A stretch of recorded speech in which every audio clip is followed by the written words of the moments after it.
Bonjour, ici G. Stephen Roberts de Real Crusades History et scénariste de la prochaine série dramatique historique sur les croisades, Knights of the Cross, qui sera diffusée en août 2021. Consultez le lien ci-dessous.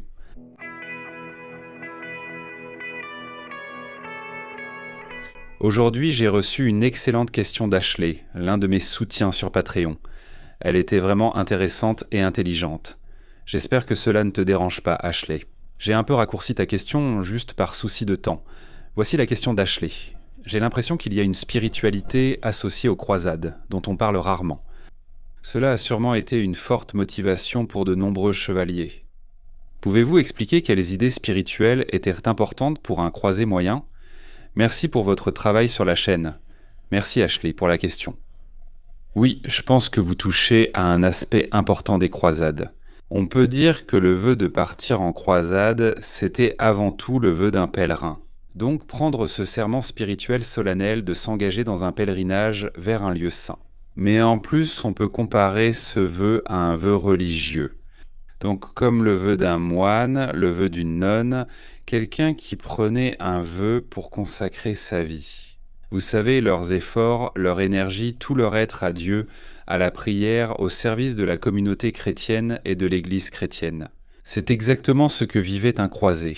C'est un peu la noblesse, vous savez, l'élite guerrière, les chevaliers du Moyen-Âge, qui mêlaient de plus en plus leur mission à celle de l'Église. Ils voulaient un exutoire qui reflétait en quelque sorte cette mission spirituelle, et c'est l'une des raisons pour lesquelles les croisades semblent émerger à cette époque. C'est une voie pour un chevalier qui, auparavant, était considéré comme quelqu'un entièrement dévoué à une activité mondaine, voire pécheresse, la guerre, les activités militaires, la conquête. Mais désormais, un chevalier pouvait prononcer un vœu similaire à celui d'un moine. Il se consacrait à cette mission sacrée, à cette guerre tenue pour méritoire sur le plan spirituel, comme elle aurait été perçue par les chrétiens médiévaux. C'est l'idée de faire quelque chose pour ses frères chrétiens, d'aller défendre des chrétiens dans un endroit où ils ne pouvaient pas se défendre eux-mêmes. C'est à peu près ainsi qu'un chevalier croisé moyen aurait perçu ce genre de choses. Pour illustrer cela aujourd'hui, regardons quelques extraits de sources primaires. Donc notre première lecture aujourd'hui provient de l'histoire de la première croisade. Ceci provient du Gesta Francorum, qui est l'une de nos chroniques les plus importantes de la première croisade, et cela se concentre sur Bohémond, l'un des chefs les plus marquants et importants de la première croisade, le célèbre prince normand du sud de l'Italie. Je le mentionne ici parce que Bohémond est souvent considéré comme un croisé qui s'intéressait peut-être davantage aux conquêtes outre-mer qu'à la spiritualité. Mais de nombreux historiens ont souligné qu'il y a de fortes chances que les motivations spirituelles de Bohémond allèrent de pair avec ses motivations matérielles. Et je pense que ce passage en est un bon exemple. Le passage a été écrit par l'un des propres partisans de Bohémond, donc il reflète son point de vue. Je pense que cela montre aussi que Bohémond avait un sens du drame et savait impressionner. Voici notre passage. Mais Bohémond, puissant au combat, qui participait au siège d'Amalfi sur la mer de Salerne, apprit qu'une multitude innombrable de chrétiens d'entre les Francs s'étaient rassemblés pour se rendre au sépulcre du Seigneur et qu'ils étaient les prêts à combattre la horde païenne. Il commença alors à s'informer de près des armes que portaient en ces gens, du signe du Christ qu'ils arboraient en chemin ou du cri de guerre qu'ils lançaient en... Les réponses suivantes lui furent données dans l'ordre. Ils portent des armes adaptées au combat. Ils arborent la croix du Christ, et leur cri est « Dieu le veut, Dieu le veut, Dieu le veut ». Ils le crient en vérité d'une seule voix. Saisi aussitôt par le Saint-Esprit, Bohémond ordonna que le manteau le plus précieux qu'il avait avec lui soit découpé en morceaux. Aussitôt, il fit faire des croix avec tout le tissu.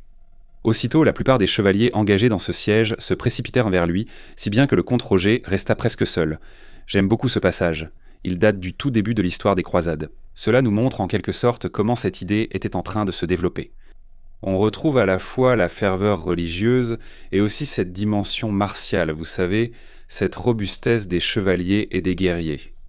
Ces éléments se réunissaient sous la forme des croisades, et je pense que Bowman est l'exemple parfait de cela. Ce type était dur, et vous savez, il pouvait être une personne très violente. C'était un chef de guerre coriace. Mais il était aussi quelqu'un qui avait un profond intérêt pour la religion. Comme tout le monde au Moyen-Âge, c'était quelque chose qui le touchait. Donc je pense que ce passage nous montre en quelque sorte cet esprit combiné du chevalier et du guerrier avec cette ferveur religieuse. Ce passage venait de la première croisade. Nous allons maintenant examiner quelque chose d'un peu plus tard dans l'histoire des croisades, quelques décennies plus tard. Ceci vient de saint Bernard de Clairvaux. Il était peut-être l'homme d'église le plus important de son époque et il a eu une énorme influence sur la société chrétienne. Et nous pouvons voir dans ses écrits sur les croisades, et en particulier, il a écrit sur les Templiers. Il a soutenu les chevaliers du Temple. Nous pouvons voir ici, je pense, une idée claire de la vision de l'Église concernant les croisades et l'idée du chevalier croisé, vous savez, en plein milieu du XIIe siècle. Saint Bernard de Clairvaux écrit ceci à propos des Templiers. Ceci provient de son traité en louange de la nouvelle chevalerie. Ce dont il parle vraiment ici, c'est que les Templiers représentent une étape au-delà du simple croisé qui fait vœu pour un voyage particulier. Le chevalier qui fait le vœu de se consacrer entièrement à la vie de croisé, à la vie de quelqu'un qui défend la chrétienté, les lieux saints, les pèlerins. Le chevalier a désormais une vocation similaire à celle d'un moine. Donc si vous êtes chevalier, vous n'avez plus à simplement abandonner ce mode de vie pour vous consacrer totalement à l'Église. Vous pouvez devenir un Templier. Un Templier est en quelque sorte un moine guerrier. Très bien, donc Bernard de Clairvaux écrit « Mais les chevaliers du Christ peuvent combattre en toute sécurité dans les batailles de leur Seigneur, ne craignant ni le péché de frapper l'ennemi, ni le danger de leur propre chute. Dans la mesure où la mort pour le Christ, infligée ou subie, ne porte aucune trace de péché, mais mérite une gloire abondante. Dans le premier cas, on gagne pour le Christ, et dans le second, on gagne le Christ lui-même, qui accepte librement la mort de l'ennemi et se donne encore plus librement lui-même comme consolation à son chevalier tombé. Donc je pense qu'on peut un peu voir ce qui se passe ici. Saint Bernard parle de la fusion de cette idée de la dévotion et du dévouement du moine envers Dieu avec la vocation du chevalier, n'est-ce pas? Donc vous voyez, c'est quelqu'un qui part au combat. Vous savez, auparavant, quelqu'un qui prenait ces vœux, ce genre de vœux, ne se serait engagé que dans un combat spirituel. Mais saint Bernard parle d'un véritable combat physique, le combat pour protéger la chrétienté, pour protéger les pèlerins chrétiens, pour protéger les lieux saints. Et vous pouvez voir que c'est une spiritualité que cet individu aurait adoptée. Il peut se voir comme accomplissant ce travail spirituel divin. Et c'est le travail d'un chevalier, c'est un travail de type militaire. Donc oui, c'est vraiment une nouvelle étape dans l'histoire de la chrétienté, dans l'histoire de l'interaction entre la noblesse et l'Église. Très bien, donc notre dernière source pour aujourd'hui va venir de bien plus tard dans l'histoire des croisades, au milieu du XIIIe siècle. Ceci provient d'une lettre écrite par le roi Louis IX de France, Saint Louis, l'un des chefs les plus célèbres des croisades. Il a mené l'une des dernières grandes expéditions pour la conquête de la Terre Sainte.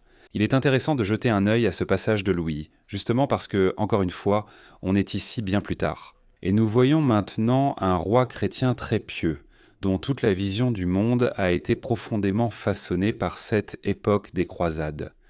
Il est clair qu'il considère son obligation en tant que roi chrétien comme étant profondément centrée sur ce qu'il appelle l'œuvre de Dieu, et c'était largement connu sous ce nom à cette époque. Partir en croisade, c'était s'engager dans l'affaire de Dieu. C'est donc assez fascinant. Regardons donc ce passage. Puisque donc tous ceux qui portent le nom de chrétien doivent être zélés pour l'affaire susmentionnée, et vous en particulier. Les Francs, descendants directs du peuple, choisis par le Seigneur pour conquérir la Terre Sainte. Il s'agit de la première croisade, que vous devriez considérer comme la vôtre par droit de conquête. Nous vous invitons tous à rendre ce service à celui qui nous a servis sur la croix et qui a versé son propre sang pour votre rédemption, afin que vos cœurs soient renouvelés en Jésus-Christ. Venez donc, chevaliers du Christ, propriété particulière du pape du Dieu vivant. Préparez-vous et montrez-vous vaillants pour venger ses offenses et ses insultes.